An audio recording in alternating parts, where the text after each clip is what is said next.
Graça e paz, irmãos, em nome de Jesus. Meu nome é Fausto Araújo.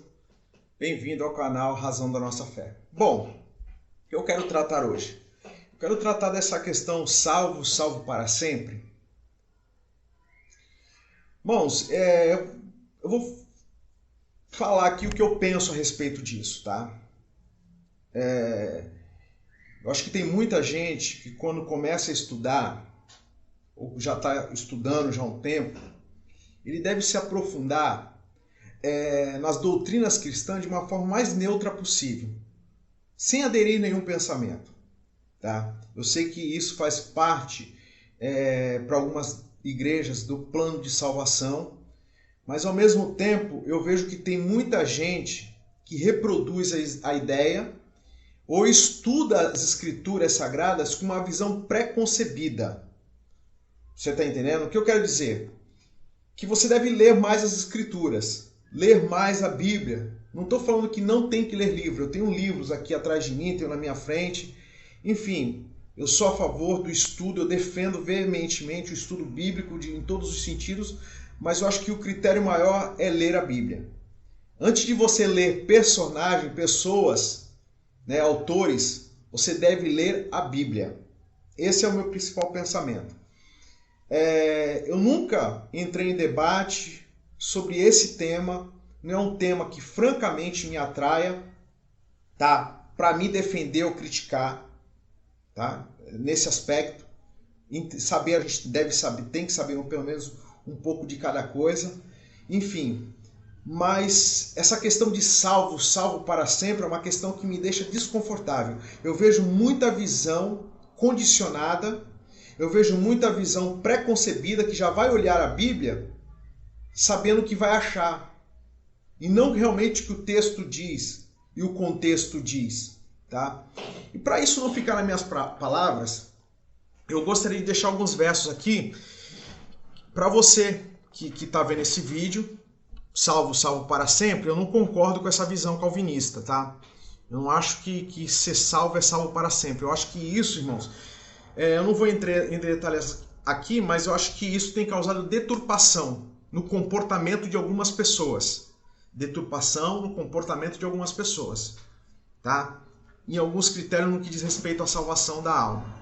Mas vamos lá. Eu gostaria de deixar alguns versos que discordam, pelo menos para mim é muito claro que esses versos discordam dessa visão salvo, salvo para sempre. Tá? Eu quero ler Gálatas. Eu acho que isso aqui já é um chute na canela de qualquer um que defende essa ideia. Minha intenção aqui não é te ofender, meu irmão. Não é gerar debate. Tá? Eu acho que eu estou me posicionando nesse vídeo. É minha posição pessoal. Se a gente quiser conversar também, a gente pode conversar a qualquer momento. Eu não tenho dificuldade nenhuma com isso. Mas esses versos aqui são muito veementes no que diz respeito a essa questão. Salvo, salvo para sempre. Olha só o que diz aqui. Separados estáis de Cristo, vós que os justificais pela lei, da graça tendes caído. Gálatas 5, verso 4. Bom, só dá para cair de um lugar que já se esteve. Então é possível cair da graça. Ok? Gálatas 5, verso 4. Vamos lá, outro texto. Também vos notifico, irmãos, o evangelho que vos tenho anunciado. Eu estou lendo 1 Coríntios 15. 1 Coríntios 15. Também vos notifico, irmãos, o evangelho que vos tenho anunciado, o qual também recebeste, no qual também permaneceis. Agora preste atenção. Pelo qual também sois salvos, se retiverdes tal como vos tenho anunciado, se não é que credes em vão. Você vê? Paulo ele fala assim, você precisa não somente crer, mas permanecer, porque senão você vai crer em vão. Então não é só crer, é permanecer crendo, firme. Então, eu acho que isso dá margem para o assunto que nós estamos falando aqui. 1 Timóteo 4, verso 1, diz assim: Mas o Espírito expressamente diz que nos últimos tempos apostatarão alguns da fé, dando ouvido a espíritos enganadores e a doutrinas de demônios. 1 Coríntios 4:1. 1 Timóteo, 4, verso 1. Bom, aqui diz que apostatarão da fé. Apostatar da fé, você que lê, estuda, sabe que apostatar da fé é abandonar a fé.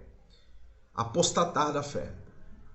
E darão ouvido a espíritos enganadores, lógico que isso vai gerar a perda da salvação. Eu acho que isso aqui está muito claro, irmão. Se apostatou da fé é porque já teve fé. E uma fé salvífica, porque não existe outro tipo de fé. Aí eu creio, mas não creio para a salvação? Não tem sentido. Então, apostatou da fé. Mas o Espírito expressamente diz que nos últimos tempos apostatarão alguns da fé, dando ouvido a espíritos enganadores e a doutrina de demônio. Então, apostatou, abandonou a fé. Só dá para abandonar quem já teve essa fé. Ok? Vamos seguindo aqui. 2 Timóteo também, né? Esse é 2 Timóteo, também livro de Timóteo, capítulo 2, verso 10 ao 12, diz assim: portanto, tudo sofro por amor dos escolhidos, para que também eles alcancem a salvação que está em Cristo Jesus com glória eterna. A palavra fiel é esta, que se morremos com ele, preste atenção, se morremos com ele, também com ele viveremos. Ou seja, diz assim, a palavra fiel é essa, se morremos com ele também viveremos. Se sofremos, também com ele reinaremos.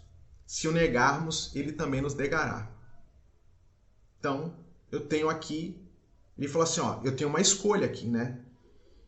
Se eu aceitei a Cristo, estou sofrendo com ele, eu aceito o sofrimento por amor ao Evangelho, eu reino com ele. Se eu abandono e nego, ele me negará. 2 Timóteo 2, do 10 ao 12. Vamos lá. 1 Timóteo também, 6,10. Porque o amor do dinheiro é a raiz de toda espécie de males. Nesta cobiça, alguns se desviaram da fé e se transpassaram a si mesmo com muitas dores. Aqui diz que alguns se desviaram, então, da fé. Então é capaz, sim, eu acredito que uma vez salvo é uma ideia errada. Porque tem gente que se desvia da fé. O texto diz isso e eu não acho que dá para ter outra interpretação.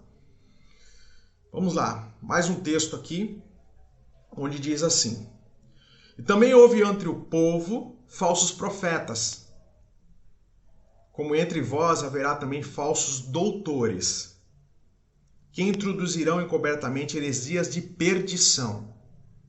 Agora preste atenção no que diz aqui Pedro. E negarão o Senhor, que os resgatou, trazendo sobre si mesmo repentina perdição. Pedro, 2 Pedro 2, verso 1. Ele falou assim, eles vão negar o Senhor que os resgatou. Não é que propôs uma salvação, é que os resgatou. Eles vão voltar atrás negando a Jesus, que os resgatou. Então eles foram salvos, mas voltaram atrás, negaram o Senhor Jesus. Então perderam a salvação. Então essa ideia de salvo para sempre tem que tomar muito cuidado, gente. Eu pelo menos tenho esse é meu posicionamento. Eu quero para 2 textos do Antigo Testamento, onde diz assim, esse texto é sobre Davi, Salmo 51, 11 e 12. Não me lance fora da tua presença, e não retires de mim o teu espírito. Torna-me dar a alegria da tua salvação, sustém-me com espírito voluntário. Irmãos, quem é de Deus tem que ter o espírito, irmão. Eu sei que o contexto ali é outro, mas ele estava preocupado, não era com o trono, não era com a riqueza, mas com a ausência de Deus, que ele havia sentido. Então esse texto acho que também cabe. Ele estava com medo de perder a salvação, igual ele viu o que aconteceu com Saul. E o último texto, Ezequiel 18, 26, diz assim, desviando-se o justo da sua justiça, olha só, não é qualquer um, é o justo, o homem íntegro que teme a Deus. Tá? Quando a gente vê a ideia de justo no Antigo Testamento. Desviando-se o justo da sua justiça e cometendo iniquidade, morrerá por ela. Na iniquidade que cometeu, morrerá. Então quer dizer aqui, desviando-se o justo da sua justiça, ou seja, eu vivo uma vida íntegra, como homem justo, o justificado por Cristo. Agora, se eu cometer a iniquidade, não é pecar simplesmente, uma iniquidade, morrerá por ela. Na iniquidade que cometeu, morrerá. Então, quer dizer, o justo ele pode perder a sua salvação. Existem outros textos. Esse debate, irmão, só para a gente concluir aqui, esse debate ele já dura alguns séculos. E tem se acalorado ainda nos dias de hoje. Eu não estou aqui finalizando essa conversa falando que isso aqui é o suficiente. Não, não é isso. Tá? Eu só estou me posicionando aqui. Eu não acredito, eu, Fausto Araújo, eu não acredito, salvo para sempre. Mas respeito a opinião, embora eu considere muito perigoso divulgar essa ideia, pregar essa ideia. Embora exista um contexto de explicação, mas mesmo assim eu acho muito arriscado, tá bom? Que Deus te abençoe e te dê graça e discernimento. Se inscreva no nosso canal, deixa aí seu comentário que eu considero importante, em nome de Jesus. E até outro vídeo.